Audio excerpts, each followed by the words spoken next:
Okay, so the objective of this scene was to go into the bathroom. I think you can hear the great sound work.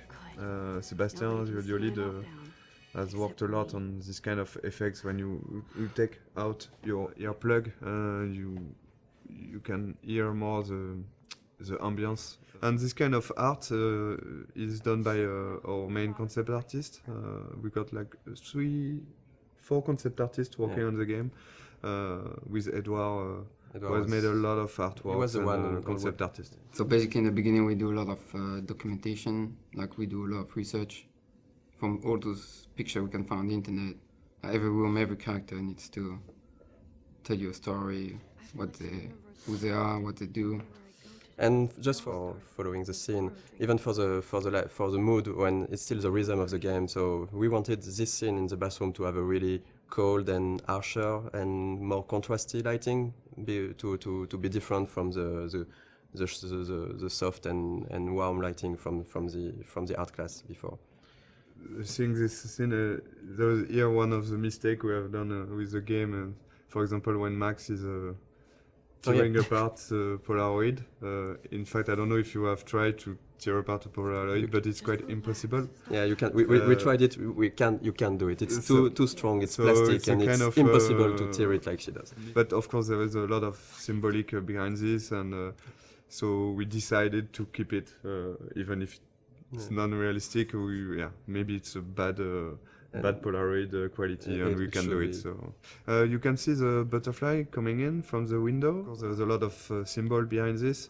The butterfly, of course, with all the butterfly effects thing, and the fact that Chloe has got some butterflies on her tattoo, and the color of her hair based on the color of the butterfly.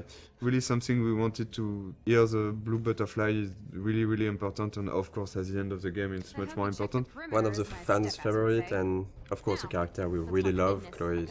She's one of the most important characters, because at the end the choice is about her. It was really important to create this character the best way possible, so the player would learn to care more and more about her.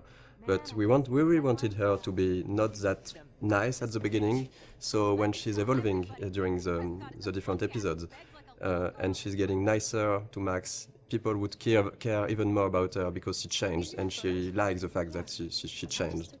If she was the nicest person from the beginning, it wouldn't be, I think, as effective that her going forward and changing toward Max. Sometimes some players hated Chloe during the first episode, and I think it's not a bad thing, because you can dislike a lot of things about her personality, and after in episode 3, and of course at the beginning of episode 4, there is really something more to this character, and I think it's like having in real life with a friend. There is always some things you don't like, and the relation between Max and Chloe talk about that, and I think it's really interesting to see how the player will learn to like more and more Chloe. And I think it was one of the biggest challenge of the writing process, because we have 5 episodes, we have a limited amount of time, and we need to find the good beats and the good pacing to make those characters evolve. It's a really intimate story, and it's mostly just centered on just emotional moments. All of the major choices that you make in the game are emotional. The heart of it is the relationship between Max and Chloe. It gets really dark, and things get really hard for Chloe and really emotional. In the game, one of our goals was also to be able to talk about real-life issues, about some social themes and difficult themes that can be experienced in real life. I mean, it's different to other games where there are bigger issues like situation of life or death or war or stuff like that. And in this game, we wanted really to focus on more human issues on a smaller level. The mood of the game and the themes of the game.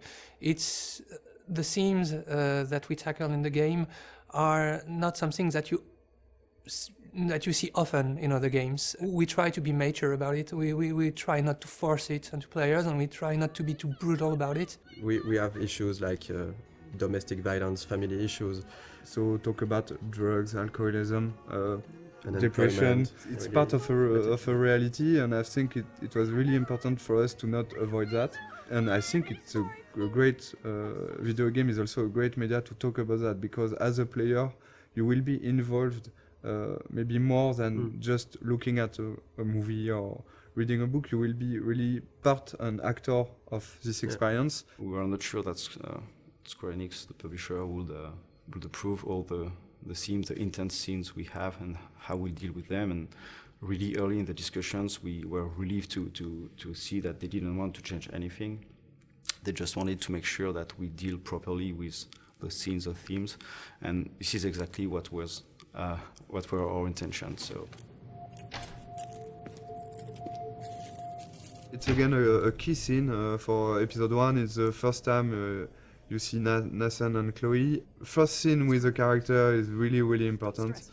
We got a lot of information to give to the player. And we needed to show that Nathan was quite a troubled child, a teenager, I mean.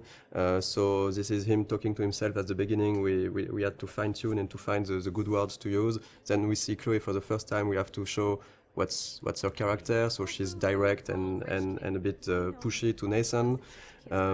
We need still to understand what's happening. So they're talking about money, about drugs. We had to find the right hints to give to explain things. So we don't want to lose the player.